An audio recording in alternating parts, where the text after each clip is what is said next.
KBLA Talk 1580. Good morning, TGIF. God bless. I'm Dominique DiPrima. The show is called First Things First, and my first thing today and every day, giving thanks. Giving praises and asking for blessings from God, asking for the blessings of the ancestors and the elders and getting it going. This is First Things First. That's the name of the show. The way we do the show, well, we're kind of in election season, so I don't even know if I should tell you this, but typically hour 1 is local, hour 2, national, international, and beyond. Hour 3, a deep dive with a person or persons of interest. Today is Friday, so it's always going to be a little different, election or no election, because we do a thing called Freedman Fridays. In the second hour of the show, it is meant to be a comprehensive reparations conversation, all comers, all schools of thought, anybody getting things done in the space or even presenting a significant obstacle, we will address, and that's what we do Fridays. In fact, if you have missed some of our incredible Friday conversations, they are all available for free on podcast. Camila Moore, Cam Howard, Ron Daniels, Friday Jones, and on it goes. A lot of really meaty conversations, or if you're vegan, a lot of really protein-filled conversations. And the goal is for us all to be really up to speed, to know what's going on in the space, what's being done, and to keep the momentum going. So that's hour 2. Hour 3, I lied. I promised you that I would open up the phones for us to unpack what we learned on Freedman Fridays, but you're going to have to, let's do, whatever you want to talk about right now, what you'd like to see addressed on Freedman Fridays, or what you've digested so far, or what you're sick and tired of, whatever that is. Let's do it now. 800-920-1580, 800-920-1580, because hour 3, we are doing the candidate thing. We are a little over a week away from the final day to vote. And we've got a couple of candidates running for city council. Pastor Eddie Anderson, who celebrated his birthday this week, will be in to talk about his quest for CD10. And Cliff Smith with the Roofers Union is coming in to talk about how he is looking to be elected to CD8 in the Los Angeles City Council. So we got a busy day, but right now it's you, me, and my every other Friday most of the time partner in politics, a contributor to KBLA. You've seen him on Fox Soul. In addition, he is the founder, CEO of ES Advisors, which is a public policy and electoral, I don't know, consulting firm. I don't know, you say public policy firm, Ed Sanders, but I know you do. Sometimes you work with candidates as well. So how would you describe all of what you do? And good morning. Happy Friday. Happy Friday. How are you, Dominique? Good. I describe it as public affairs. It encompasses all of that. Sometimes press relations, sometimes interfacing with governments on behalf of clients and campaigns. So we try to wrap it under one big package and call it public affairs. Public affairs firm. You know what? I know it sounds like I've had 3 cups of coffee, but I haven't. I'm actually running on fumes. But I have nothing to complain about, because I know as the dad of school-age kids, you are doing all the morning routines. And so, yeah, happy Friday to you. Indeed. Likewise. So, unbelievably, I keep saying, oh, well, the election's right around the corner, when it really wasn't, but now it actually is, because in-person voting starts tomorrow for early voters. In-person voting starts, I think it's 10 to 5 or 10 to 4 at voting centers, wherever you are. And I know this is a busy season for you with public affairs, and certainly with your clients who are lawmakers. Is there anything you're especially tracking this time around? It's an interesting, March setting up November. So I think I'm watching the Senate race, particularly to see, who pulls into the runoff on that race. I think that one is going to be important. Obviously, here in Los Angeles, more locally, We've got a district attorney's race, and all of those candidates looking to see who makes it into the runoff there. Excuse me. Then a few key council races as well, and the newsmaker is the school board race here in Los Angeles. Yeah, that's become quite the contentious situation, which is weird because usually no one pays attention to school board. I mean, not no one, but, political wonky types do, but the average person doesn't. It's not typically on the cover of the Los Angeles Times. Yeah, it should be, right? Yes. And I think for us, it's always been, we've had some very good representatives through the years in that district seat, go back and, just the line of folks that have sat in the seat have all been quality board members. You're talking, of course, about George McKenna's seat, which is probably, is clearly the most heated and contested race at this point, which I think it's District 1, right? Yeah. And that's the one I think that represents most of South LA and for the most part, the largest swath of African American community in the city. And, public education has always been key for us. And, I think balancing the needs of our community in the totality of running a district has always been a challenge. But, I think our community has some very specific education needs that need to be addressed, and hopefully they're being heard in this race. Yeah, well, now we're getting the news that the teachers union, UTLA, has taken the Los Angeles Teachers Union has taken their support away from Khalid Al-Alim, who was under fire for past social media posts that were glamorizing guns, allegedly. I say allegedly, even though he's apologized for it, liking pornographic images and accused of being anti-Semitic. He hasn't dropped out of the race, but UTLA has withdrawn their backing after having an emergency meeting last night. That's pretty extraordinary. From your position as a public affairs policy guy, that's rare, right? Rare you see that a labor endorsement is pulled, or at least, the support that's given is stopped. It's an interesting, I think it calls into question UTLA's selection process and what they look for, right? Like ultimately. To me, the minimum of vetting a person for anything, you got to look at their social media.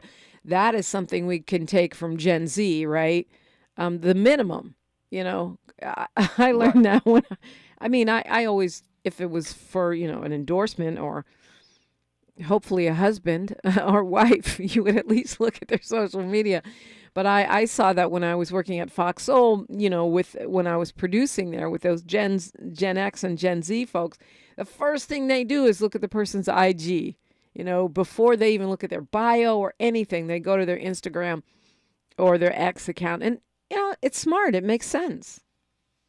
Yeah, it does. I mean, look, in a sense, when you're going to represent the best interests of a community, you've got to have the credibility to execute on whatever platform you're running on, and because you could, and your public facing image plays a lot into that. I think you and I have talked to a lot of young people that are like, what does it matter whether or not I'm looking at something on TikTok or Instagram or whatever, and whatever I say on social media, why should that matter? That's my own, private expressions. And yes, that's true.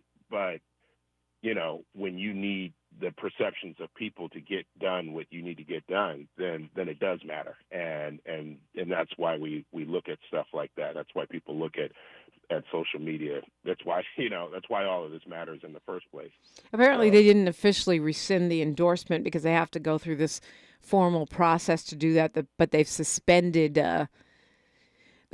support, and everyone knows that's going to lead to, I think pretty much everyone knows that's going to lead to a withdrawal of support once they go through the process. I don't know much about this guy. I'm not saying he's qualified or not qualified, but I don't see how you survive that, especially when, porn is involved and you're trying to be on the school board. I hadn't thought of it that way, but yeah, that's tough. I haven't followed his candidacy as deeply. I'm seeing that. I'm seeing some of the almost the Kyrie Irving sort of fallout from, I guess, liking a particular book. I don't recall the title of it, but I think there's been a number of different things with his background that would have, could have, should have maybe raised flags. But I mean, the point being that he secured the endorsement from the start, right? So yeah. I mean, like in some ways, there was a lot to his campaign or what he was advancing that people liked. I think in the end game, if people did like it, not having a candidate credible enough to sustain a campaign would be problematic. So the publication that he liked was The Secret Relationship Between Blacks and Jews, How Jews Gained Control of the Black American Economy, which of course plays into lots of sort of stereotypical anti-Semitic tropes. And not only did he like it, he said it should be mandatory reading in LA schools. You're joining the school board. That's going to be relevant. And some stuff that people say is anti-Semitic, I might argue with, because, taking a position against Netanyahu and what's happening in Gaza, that to me is not anti-Semitic. But talking about Jews controlling the American economy, that to me that is. I don't think it's borderline. I really don't. Yeah, I mean it's hard to you can't, it's hard to stand up and paint large swaths of the community as controlling. Right, an entire ethnic or religious group, which, Jewish can be both, with one broad brush is kind of the, definition, right, of discrimination or hate in that sense. Right, agreed. I mean, in the end game, you've got to find and it's not a parsing of the sentiment, but I mean, generally when those sentiments are raised, they're pointing to some inequity that they're casting the blame on, and you just have to be able to understand the inequity more deeply and be able to communicate that. You just can't paint it with a broad stroke, like, all these people are persecuting us. It doesn't necessarily work that way. Well, we got a lot to talk about. One of the things I'm hoping you can help us with, Ed Sanders, is this Proposition 1. I've got to figure it out. I was yes, then I went to no, now I'm maybe. And the endorsements for it are pretty strong, but the arguments against it are also quite compelling. This is what you do. Maybe you can help us sort through this, get a clearer understanding. I was hoping to fill out my ballot this weekend and get it in early, but maybe not. But you can vote this weekend. And from now on, actually starting tomorrow all the way up through March 5th, which is the last day to vote, you can vote by mail, and you can also vote in person. You got questions, commentary, conversation, even topics that you would like to address? Let's do it. 800-920-1580. I swear I didn't even have one cup of coffee. I'm Dominique DiPrima with Ed Sanders for KBLA Talk 1580. She's reclaiming her time on KBLA Talk 1580. More First Things First with Dominique DiPrima when we come forward. At KBLA Talk 1580, we do Black history every single day. In fact, as the only Black talk radio station west of the Mississippi, we are Black history. Our annual Black History Month luncheon is fast approaching, and we want to be sure to give you ample time to get your company, organization, church, or group to join us at this year's celebration on the last day of the month, Thursday, February 29th at noon. Last year, we honored iconic local Black media personalities, including Pat Harvey, Jim Hill, Mark Brown, Beverly White, Sandy Banks and Pat Prescott and raised $20,000 in scholarships. This year, we're honoring Black Hollywood creatives who have used their artistic genius as climate justice champions. At this year's luncheon, we will be showcasing and sharing their inspiring work on our big screen. Plus, a scrumptious meal, live music, great company, and lots of fun with your favorite KBLA Talk 1580 hosts. So contact us today at info@smileyAudiomedia.com or call 323-290-4690. That's info@smileyAudiomedia.com or call 323-290-4690. We hope to see you Thursday, February 29th as we close out Black History Month. At KBLA Talk 1580, we've got your black. With no fees or minimums and no overdraft fees, banking with Capital One is the easiest decision in the history of decisions. Even easier than choosing Charles Barkley in a pickup game. We'll take Barkley. Ha! First pick. Sorry, kids. Yep, even easier than that. With no fees or minimums and no overdraft fees, is it even a decision? Okay, here's the plan. Pass me the ball every time. This is banking reimagined. What's in your wallet? Terms apply. See CapitalOne.com/bank for details. Capital One N.A. member FDIC. My ride smells just right, just right, just right, just right. Y'all gotta try that Febreze car. Just right, just right, just right. Yeah. La la la la la.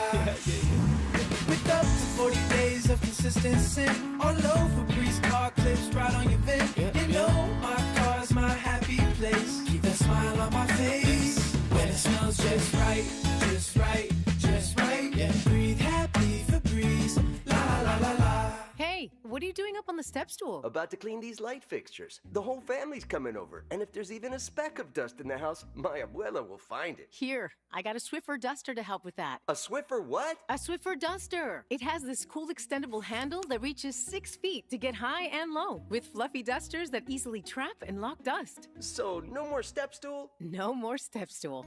Easily trap and lock dust from hard-to-reach places with the Swiffer duster. Love it or your money back. Your ancestors' favorite radio station, and your favorite morning show host. Let's get back to Dominique DiPrima right now.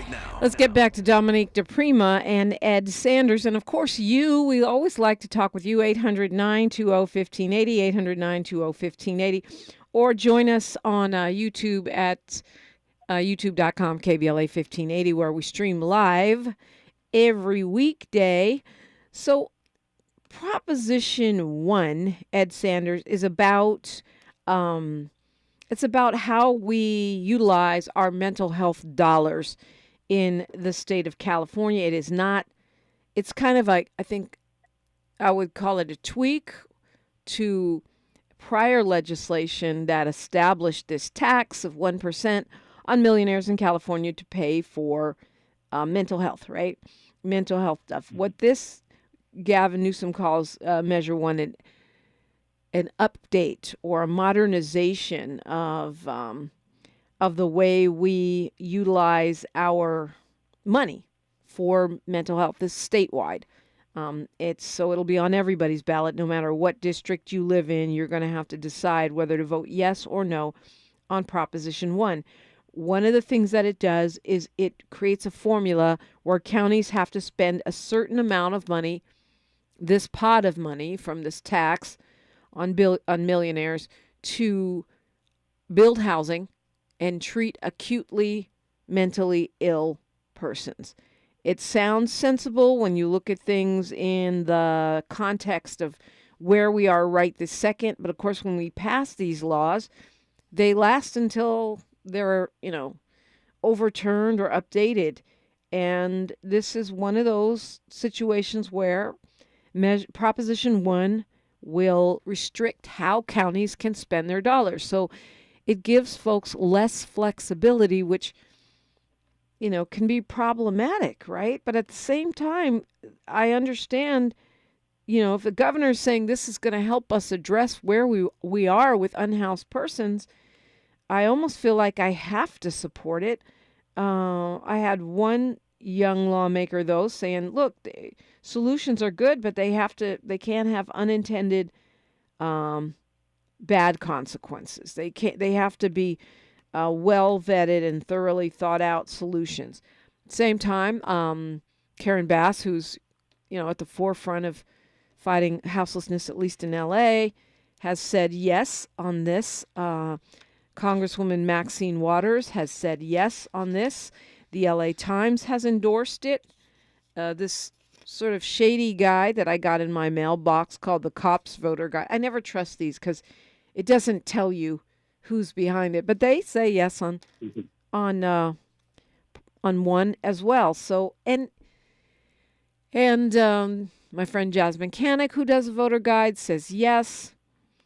So it's pretty confusing. I can, if I find agreement among a bunch of people, then I can compare it with my own common sense and make a decision.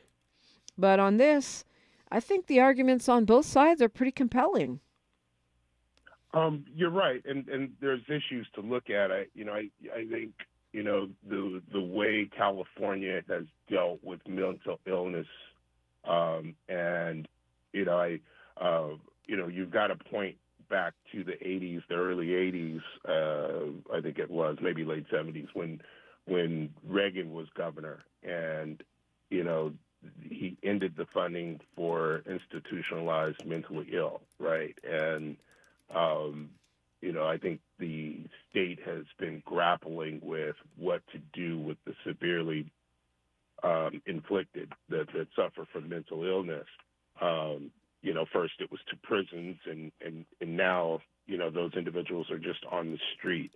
And I think the compassion that legislators, that the communities are showing to try to figure out what to do with that population is what's at play here. And how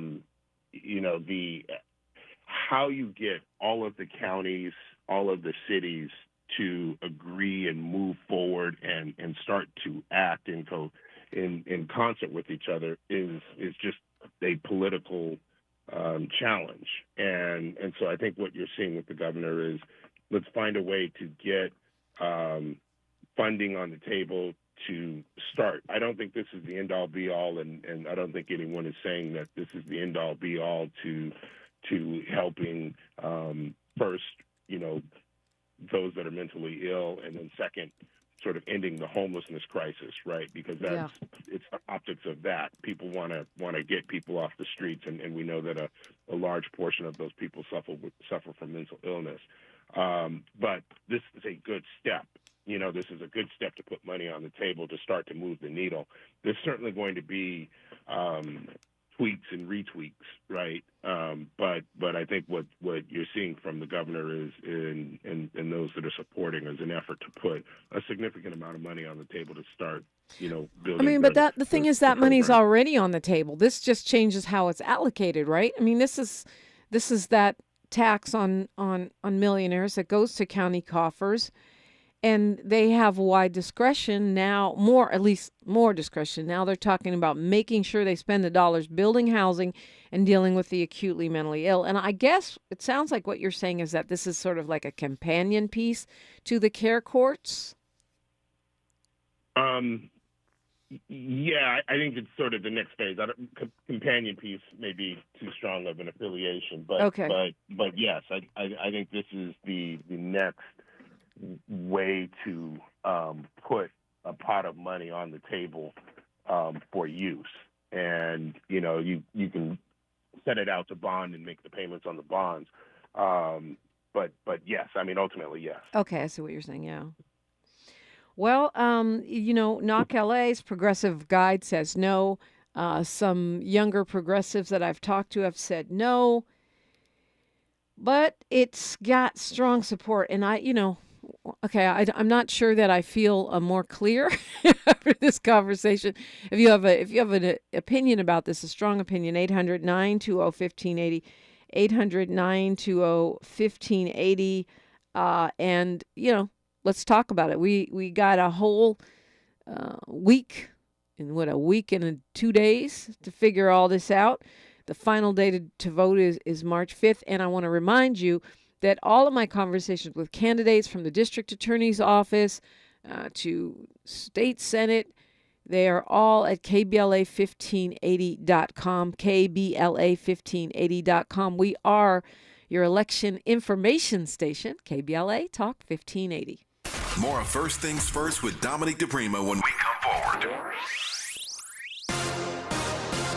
Thank you for joining us. I'm Mike Moore. Here's the latest from the Black Information Network. In Illinois, a corruption investigation into Village of Dalton Mayor Tiffany Henyard is underway. The federal probe got the green light after trustees approved a resolution last night during a special board meeting. The African-American mayor has been under fire for questionable spending and appointments she's made without approval from the Board of Trustees. The U.S. has landed a spacecraft on the moon for the first time in over 50 years. The Odysseus lander from the Texas company Intuitive Machines had a successful touchdown on the lunar surface Thursday. The lander will collect data for NASA, which is planning to land near the moon's south pole later this decade. After the landing, NASA Administrator Bill Nelson congratulated Intuitive Machines. And that's the latest. I'm Mike Moore from your 24/7 news source, the Black Information Network and BINnews.com. Why settle for ordinary when you can have extraordinary hair? Visit your local SoCal FS Cut and Color Salon today and let their team of expert stylists pamper you with affordable luxury. Get a free shampoo with every cut. Book your appointment today at fantasticsands.com. This is the KBLA Sports Minute with Ray Richardson. USC freshman Juju Watkins was named Pac-12 Conference Player of the Week for the third time this season. The Compton native is averaging 32.3 points during USC's six-game winning streak. Today's Black History Month sports moment. On October 3rd, 1989, Art Shell became the NFL's first black head coach in the modern era. Shell was hired to take over the Los Angeles Raiders. The starting point for the NFL's modern era was 1970, when the NFL agreed to merge with the rival AFL. By the time Shell made history, the NBA already had 18 black head coaches, and Major League Baseball had 4 black managers. Shell coached the Raiders for 6 years and led them to 3 playoffs. Since Shell made history, the NFL has had 24 black head coaches. 2 of them won Super Bowls. Tony Dungy with Indianapolis and Mike Tomlin with Pittsburgh. No debates, no speculation, just the info you need. That's your KBLA Sports Minute. I'm Ray Richardson on KBLA Talk 1580. Hey Californians, are you ready to make your home ownership dreams come true? The California Dream for All Shared Appreciation Loan Program might be for you. First-generation homebuyers can get down payment and closing cost assistance along with a first mortgage to help you unlock the door of your new home. Applications open in April, so talk to an approved lender to see if you're eligible. Find out more at calhfa.ca.gov/dream or call 877-922-5432. A message from the California Housing Finance Agency. Girl, I have a secret. When I get stressed out, I get sweaty. That's why I use Secret Clinical Antiperspirant. It's like my own secret weapon. For 72 hours, I get Secret's strongest protection against sweat caused by stress, heat, and activity, because you know how crazy life can get. Plus, it's made with advanced odor fighters that don't just cover up smelliness. They help prevent it from happening in the first place. Believe me, if I weren't wearing Secret, I'd be a hot, smelly mess. Thankfully, Secret works. Did you know that feeling sluggish or weighed down could be a sign that your digestive system isn't working at its best? Taking Metamucil every day can help. Metamucil fiber powders help promote your daily digestive health using a plant-based fiber called psyllium. The gelling action of this special fiber traps and removes waste, so you can feel lighter and more energetic. Metamucil, promoting digestive health for a better you. Learn more at metamucil.com. These statements have not been evaluated by the Food and Drug Administration. These products are not intended to diagnose, treat, cure, or prevent any disease. Eggs are a staple in our diets, and there's only one egg with more delicious farm-fresh taste plus superior nutrition. Eggland's Best. With more vitamins, including 6 times more vitamin D and 10 times more vitamin E, plus 25% less saturated fat than ordinary eggs. Available in so many delicious varieties: classic, cage-free, and organic. Eggland's Best. Better taste, better nutrition, better eggs. Thanks for waking up with Dominique DiPrima on KBLA Talk 1580. Okay, Ed. So we're both right, but you're correct. Obviously, I was thinking about the money shifting, which I guess it takes 5%. Measure 1. I'm talking about Proposition 1. Takes 5% of the money that used to go to counties from this millionaire's tax and moves it to the state. But it also shifts it creates a formula for how those counties have to spend the money. But there's also a bond on top of that, a $6.38 billion bond that's meant to build mental health treatment facilities. And also, I think it shifts the focus to, substance abuse, right? Rehabilitation, which is pretty important given where we are right now in our state and with houselessness. Yeah, and I think, what you're seeing is that there, that the systems in place to deal with those issues aren't sufficient, right? And I think we all understand that. The number of people that are dealing with either mental illness or substance abuse is taxing the system, and the system needs a stronger infrastructure to simplify it, right? To view it in those terms, and I think Prop 1 is a good step forward for everything that you just laid out. The creation of a bond that allows for over $6 billion to be used to build that infrastructure. If you were trying to allocate that year over year to get it done, it would take forever. And we're understanding the urgency of it now, right? With what we're trying to address. So, to your point, there are concerns, and there should be concerns. Whenever there is a fixed payment for bonds in the California budget, that's something that limits discretion of lawmakers. It limits the discretion of the electorate down the road. You know what I mean? We may want to address a certain issue in the budget, and once you look up, you've got X number of payments that have to be made before you can do anything discretionary. Right. So the next COVID or whatever emergency, those dollars are fixed. But of course, it seems like fixing the unhoused problem, as far as our housing problem in the state, that is going to take a minute. And anytime I see the Howard Jarvis Tax Association, opposing something, it automatically makes me want to support it, because most of what they support is trash, as far as I'm concerned, over the years. Yeah, I think that's an interesting way to see it. But yeah, I think to put it plainly. Yeah, I mean, look, we view governance as being able to help people, right? And in order to help people, you have to design programs to meet the needs, and those programs cost money. I think Howard Jarvis is on the other side of it, which is, we don't want taxpayer money to go to pretty much anything. Right, they're the people that brought us, the property tax measure, which I'm not thinking of the name of it right now, but it's really let big corporations off the hook for paying their fair share into the state budget through property taxes. Right.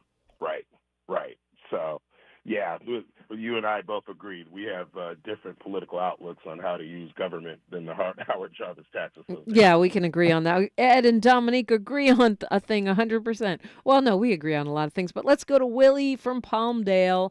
Hi, Willie. Good morning, Dominique, and good morning to your guests. What's on your mind this morning?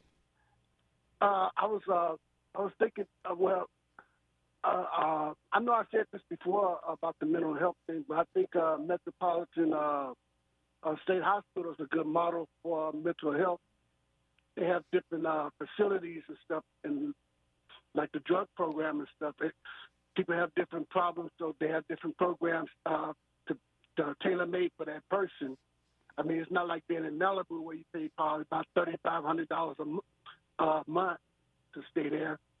But I think I read the book that I read that I guess was on KBLA about decolonizing therapy, and I think is it really to help a person, or is it just to get the profit, out the medicine and stuff? And yeah, I mean, we know that there's profiteering, especially in the pharmaceutical industry, but in our healthcare industry in general, in the United States, it's one of the reasons why we get less bang for our buck than anybody when it comes to healthcare dollars.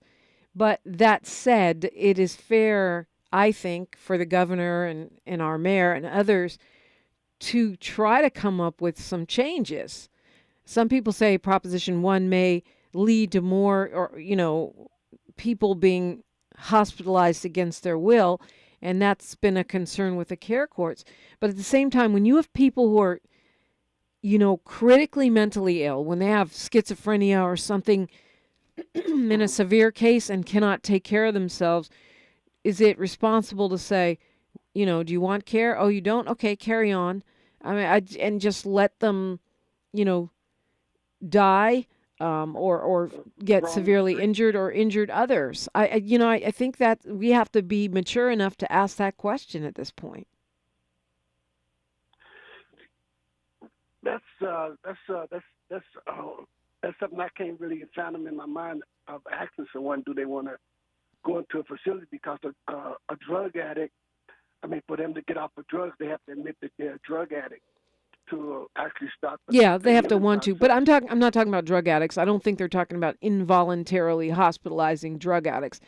I think we're talking about severe mental illness, which is a small percentage of the folks that are, on the streets, but they're the most visible, and, they're not just creating problems for people who aren't unhoused. They are also creating challenges for folks who are unhoused. Yeah, I can see that's a real concern, because I don't know if I have the capacity to sit down and talk to someone that's mentally ill. I'm not a psych tech or anything like that, but yeah, I'm not either. But I'm not saying that we should sweep everybody up and put them in jail or put them in mental institutions. But I do think that we have to have the option, if someone is not capable of taking care of themselves, of doing something about it, not just leaving them on the streets. Ed, you want to weigh in on this? Yeah, no. Listen, I think this conversation, sort of highlights the political challenges of the issue, right? There are individual liberty concerns of people, right? Yeah. But I think the collective is saying that, or at least it feels like the consensus is moving towards, look, we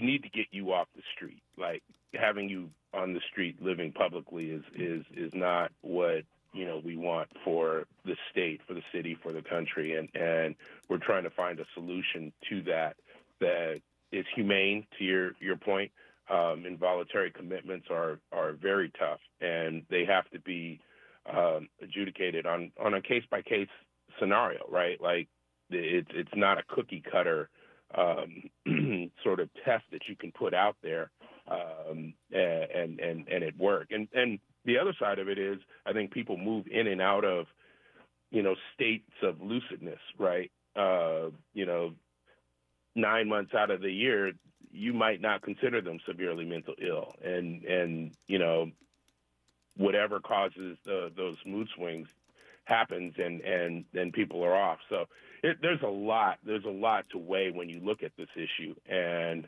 I think ultimately what we're saying is that we as a community, as a state, need the resources and the programming and the infrastructure to do it.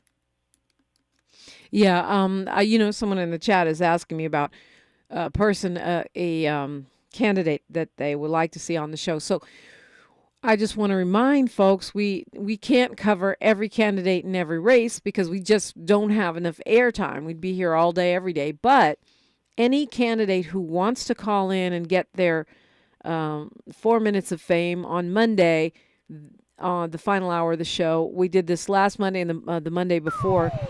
Actually, we did it in the second hour of the show, but this Monday we're doing it in the third hour of the show because we just got a lot of candidates on. So if any candidate wants to call in for a race we are not covering, who has not been on the mic, already as part of our equal time thing, you can call me. Just 800-920-1580 on Monday, final hour. We will hand you the mic and let you pitch your candidacy. So if you have a candidate you're supporting or, one that you would like to expose, let them know. They can call in Monday. I'm not sure if we'll do it again before the last day to vote. We might. Got to look at the schedule, but it's definitely happening Monday, 8 to 9. Open call for candidates. Just wanted to say that before I forget. You want to land for us, Willie? Yes, I want to know. You think they're going to do L.A. like they did San Francisco for the 2028 Olympics? You mean like lock everybody up and try to pretend we don't have unhoused people? Is that what you're saying? Yes. I hope not.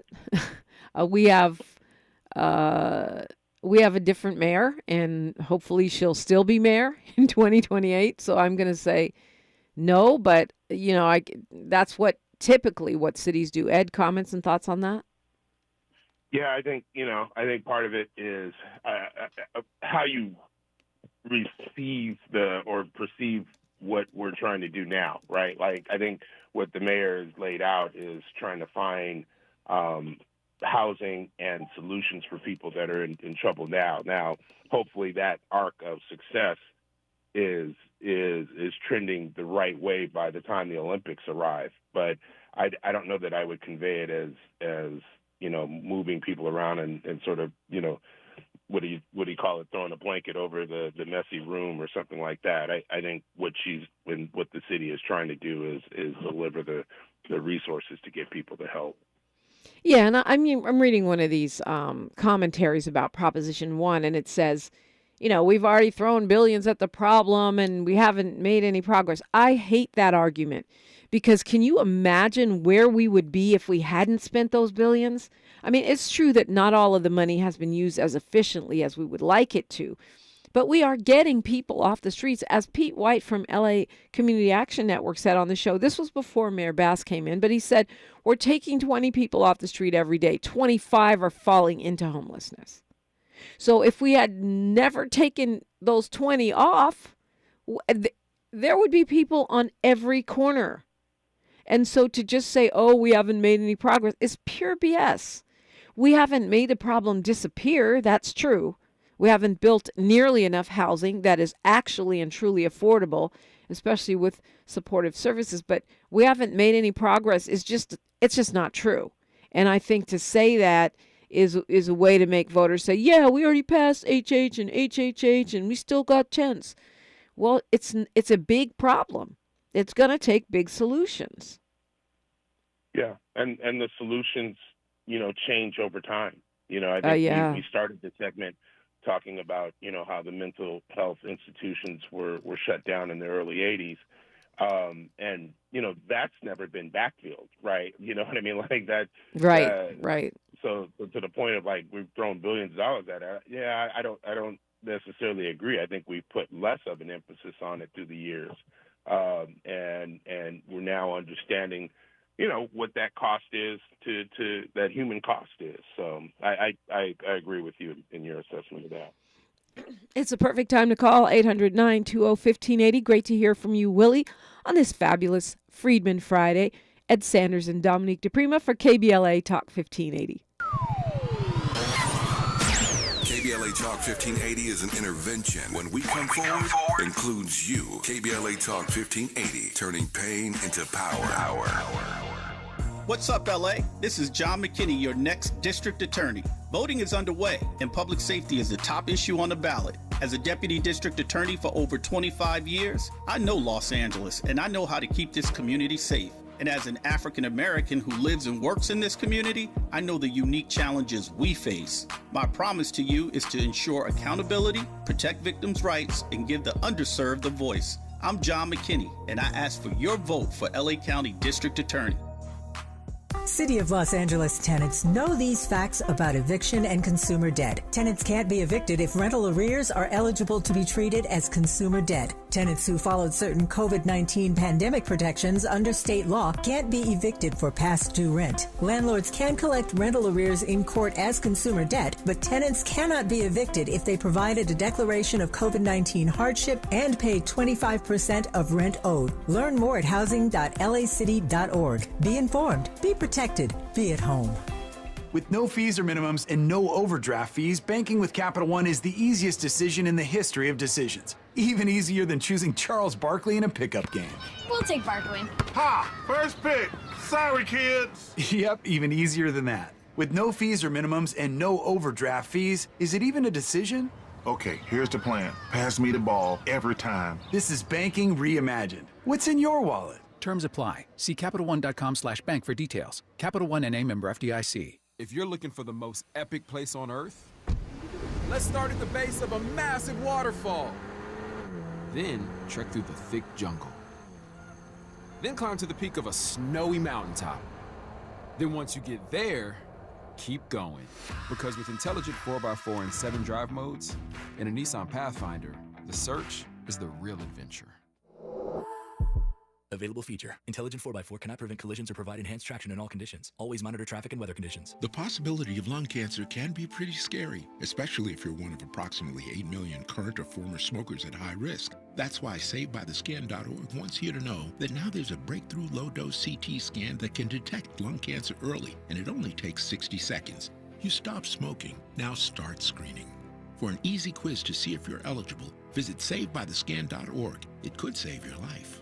SaveByTheScan.org is brought to you by the American Lung Association's Lung Force Initiative and the Ad Council. Some people just know the best places to eat around town. Those are the people who know to choose Allstate. They know exactly where to go to get exactly what you're wanting. They know where to find the spiciest hot pot, the gooeyest brownies, and the tenderest, most flavorful portobello steak. Those people also know that safe drivers save 40% with Allstate. Saving 40% is based on the national average premium savings for Allstate auto customers with a clean driving record versus those without. Savings vary by state and vary based on how you buy, subject to terms, conditions, and availability. Allstate Fire and Casualty Insurance Company and affiliates, Northbrook, Illinois. Find a righteous rage and don't be afraid to say what you see. We're KBLA Talk 1580. And we are KBLA Talk 1580, and we're trying to help you get ready to be ready, unless you've already voted, in which case call us. Let me know which way you went on Proposition 1. I actually, after this conversation with you, Ed Sanders, I am leaning towards yes on Prop 1. I'm not all the way there yet, but I think by the time I read throughout the weekend, either I'll move all the way to no, or I'll get all the way to yes. Because right now I am leaning toward yes, just because the bond does create additional money for specifically housing, and also if we are trying something new, we have to fund it. If this is the something new that the governor and the mayor have gotten behind, we have to fund it. But I'm a little worried about some of the fine print is all. So I think we've made a little progress. I think that's right. Look. Now I'm going to continue to play devil's advocate. I'm going to come back and convince you to go no, and then convince you to go yes. I've tapped into your inner contrarian. I always call it people's advocate because I never want to advocate for the devil, but I know what you're saying. Thank you. I don't either. I always try to be the people's advocate. So we got offices, state senate. I know, some of these can be tough for you because you don't, some of these people may be your clients for all I know. But I will say that to me, one of the most hotly contested races for us is Senate seat 35. And it's particularly relevant today on a Freedman Friday because Stephen Bradford, who is currently in that seat, has been a real champion. We're going to be talking with George Fothery, the attorney who helped, win the victory at Bruce's Beach. And Stephen Bradford, the senator, was a huge part of that victory. And so that is directly tied into today's comprehensive reparations conversation, who succeeds him in that seat, and having someone that is solidly on board with reparations is important to me. There are other things in issues in that district, but it's a tough race. Bradford himself has endorsed Michelle Chambers, a former Compton councilwoman, who spent time working in Rob Bonta's office, who I've talked to many times and seems like a solid progressive. Karen Bass has endorsed Laura Richardson, who is a former congresswoman. So these are two black women. Of course, there's other people running, but I'm gonna start by looking at the two black women in the race. You have any thoughts on the state Senate seat for 35? Yeah, I mean that's a competitive one. I think what you led in with, Senator Bradford was really a leader on the Bruce speech piece. I'm glad to hear you're speaking with George Fothery. I think that my wife Effie Turnbull Sanders is a California Coastal Commissioner, and looking at some of the injustices throughout the history of California along the coast has been part of her work, and Bruce's speech played into that. Allowed them to work with the legislature and the county at the time to right that wrong. But you're right. I mean, what this conversation really unearths is, that California is not always been the land of milk and honey for African Americans, right? And even at its founding and in a lot of ways in its roots in governance, there are severe racial problems that we've got to pull back and figure out how we get what we need out of government to have a chance to advance. I feel bad because I left out Jennifer Williams, who's also running, and she's also a black woman, and she's been in here. Look, you can listen to them yourself at KBLA1580.com. We've talked to everyone, almost everyone, not everyone in the race. But I think all of them, and particularly Michelle, particularly Laura. I haven't had a chance to hear Jennifer. I'm curious, and I'll get your feedback on that. But I think both Michelle and Laura have, distinguished careers thus far. I don't live in the district, so I haven't seen their mail. But I think either give you a strong representative. Michelle, Jennifer. Williams is, she's a millennial, I think, and she's a progressive. She has from an accounting background. Those conversations are at KBLA1580.com on the landing page. There's also Nilo Vega Micheline, who came in and did an interview with us as well. And then there's Lamar Lyons, lesser known, Alex Montero. He also came in. He's an educator and a Hawthorne City Council member. And then Albert Robles, I feel like he's always running for something and never winning. But he's a former Carson mayor and a Carson City Council member. So a lot of folks in this. Oh, and James Arlandis Spencer, who's not going to win. He's a Republican. He's not going to win the 35th. But he is on the ballot. So I think that's one to track as we, I know I don't get to vote on that one either because he or she would not be my senator. We've got a minute here. Ed, what do you want to spend it on today? Well, I mean, let me first compliment you and KBLA. As you mentioned, the conversation around these candidates, you can find those on the website. As you were just saying it, I went to the website to take a look, and all of the recordings off of First Things First with you, it's well organized, and you lay it out, and it looks really easy to hear those conversations. I really truly compliment you in that regard. I don't think there are any other shows, any other personalities that are, being so thorough with the electoral process. Thank you. Especially the judges, because that's confusing.